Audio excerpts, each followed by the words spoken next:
Hi welcome to VRLearners। मैं रचना।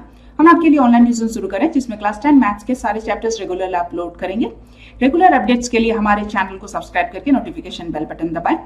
Moreover हर video के and में आपके लिए कुछ क्वेश्चंस होंगे जिनका कमेंट में रिप्लाई जरूर करें। उनके आंसर्स आपको नेक्स्ट वीडियो के स्टार्टिंग में मिल जाएंगे। तो आइए देखते हैं लास्ट वीडियो में पूछे गए क्वेश्चंस के answers. 7th question. Draw the graphs of these equations and determine the coordinates of the vertices of the triangle formed by these lines and the x-axis and set the triangular region. ये दिए गए जो equations है इसका मुझे graph draw करना है और ग्राफ ड्रॉ करने के बाद में ये देखिए ये लाइंस जिस पॉइंट्स पे इंटरसेक्ट कर रही है और ये लाइंस जो एक्स एक्सिस के साथ इंटरसेक्ट करेगी वहाँ एक ट्रायंगुलर रीजन बनेगा।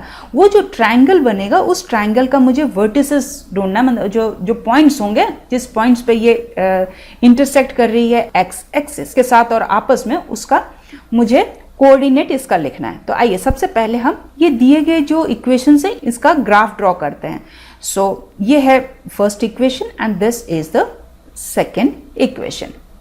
अब देखिए मुझे इसका ग्राफ ड्रॉ करना है, इसका मतलब मुझे पॉइंट्स चाहिए, पॉइंट्स का मतलब सॉल्यूशन चाहिए। आइए इक्वेशन से इसका हम सॉल्यूशंस ढूंढते हैं। सॉल्यूशन के लिए मैं डिफरेंट वैल्यूज ऑफ एक्स और वाई लेती हूँ, फिर corresponding different values of y और एक्स मुझे मिल जाएंगे। आइए, so when the value of x is equals to 0, ऐसे केस में देखिए इसको मैं थोड़ा ऐसे लिख सकती हूँ। देखिए मैं I can write this as y is equals to x plus 1। अब यहाँ देखिए मेरी y की वैल्यू क्या हो जाएगी, यहाँ x यदि 0 है तो y की वैल्यू ऑटोमेटिकली 1 हो गई। अब देखिए मैं दूसरी वैल्यू लेती हूँ, इस बार मैं लेती हूँ when y is equals to 0। ऐसे में मेरी x की वैल्यू हो जाएगी, ये देखिए ये y टर्म 0 हो गया, सो x plus 1, therefore x is equals to minus 1।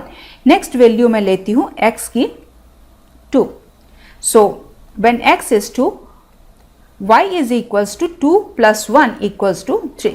so इसके जो solutions हैं ये इनको मैं टेबुलर फॉर्म में लिख लेती हूँ। so when x is 0 y is 1 and when the value of y is 0 x is minus 1, when x is 2 value of y is 3।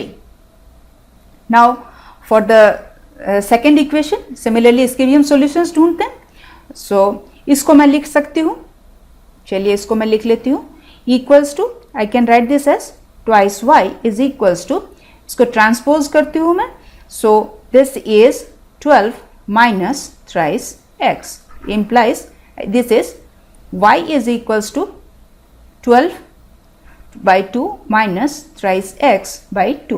इसको यदि मैं कैंसिल करते हैं I'll get 6 and this is 3 by 2x।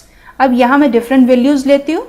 so when value of x is 0, value of x जब 0 होगा तो ये पूरा टर्म 0 हो जाएगा, so y is equals to 6।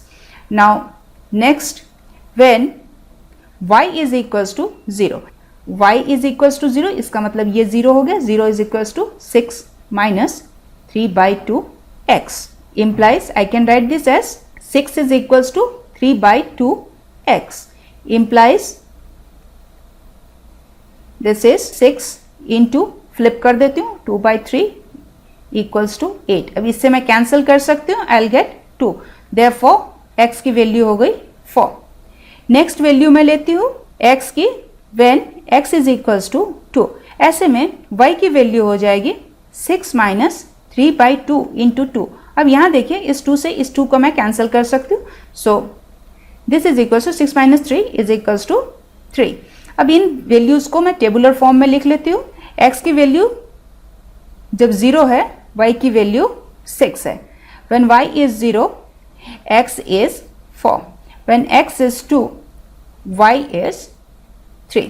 so let's plot these points। so points हमारे क्या मिले इक्वेशन 1 में, this is 0 1 minus 1 0 and 2 and 3 and let's draw a line here। जो लाइन में ड्रॉ इनको ज्वाइन करके ड्रॉ करूंगी उसका नाम मैं दूंगी f, passing through these points to obtain the graph of the corresponding equation। similarly for equation 2 इसके जो पॉइंट्स हमें मिले हैं उसको हम प्लॉट करेंगे। पॉइंट्स है मेरे यहाँ 0 6 4 0 and 2 3 and draw a line. यहाँ जो लाइन मुझे मिलेगी उसका नाम मैं जी दूंगी through these points to obtain the graph of the corresponding equation, that is second equation. आइए अब इन पॉइंट्स की मदद से हम ग्राफ ड्रॉ करते हैं. ये है हमारा ग्राफ. सो फर्स्ट इक्वेशन की ये करस्पॉन्डिंग लाइन है और ये सेकेंड इक्वेशन की करस्पॉन्डिंग लाइन है. अब ये देखिए ये इंटरसेक्ट कर रहा है एक पॉइंट में और वो पॉइंट है P. सो इंटरसेक्टिंग लाइंस का कोऑर्डिनेट निकालना है और intersecting with the x axis का कोऑर्डिनेट्स निकालना है. सो ये जो इंटरसेक्ट कर रहा है उसका ये P नाम दिया है मैंने, ये जो इंटरसेक्ट कर रहा है इसका Q दिया है और ये इंटरसेक्टिंग पॉइंट का मैंने R नाम दिया है. तो ये मेरा ट्रायंगल बन गया है PQR. इंटरसेक्टिंग लाइंस का कोऑर्डिनेट निकालना है. कोऑर्डिनेट है P का 2, 3 और लाइन F है, ये एक्स एक्सिस में Q में इंटरसेक्ट कर रही है और उसका कोऑर्डिनेट है -1, 0 और लाइन Z ये एक्स एक्सिस में R इंटरसेक्ट कर रही है और उसका कोऑर्डिनेट है 4, 0. राइट. अब ये तो मेरा एक ट्रायंगल बन गया PQR. यही ट्रायंगल मुझे चाहिए. और फाइनली देखिए लास्ट में मुझे क्या करना है, शेड द ट्रायंगुलर रीजन. सो ये देखिए ये शेडेड रीजन है. देखिए क्वेश्चंस जब भी दिए जाएं उसको पूरे ध्यान से पढ़िएगा. जो भी उसमें लिखा गया है, जो भी उसमें पूछा गया है वो सारे सब कीजिएगा. अब देखिए मार्क्स इसके लिए भी दिए जाते हैं. जैसे शेडिंग किया हुआ है तो ये पोर्शन भी आपको ध्यान रखना होगा कि यदि ट्रायंगल आपको फॉर्म करना और वर्टिसेस लिखने तो वर्टिसेस तो हमने लिख दिए ये देखिए, पर यहाँ हमें उसके बाद भी हमारा एक और पार्ट बाकी था और वो था इसको शेडिंग करने का.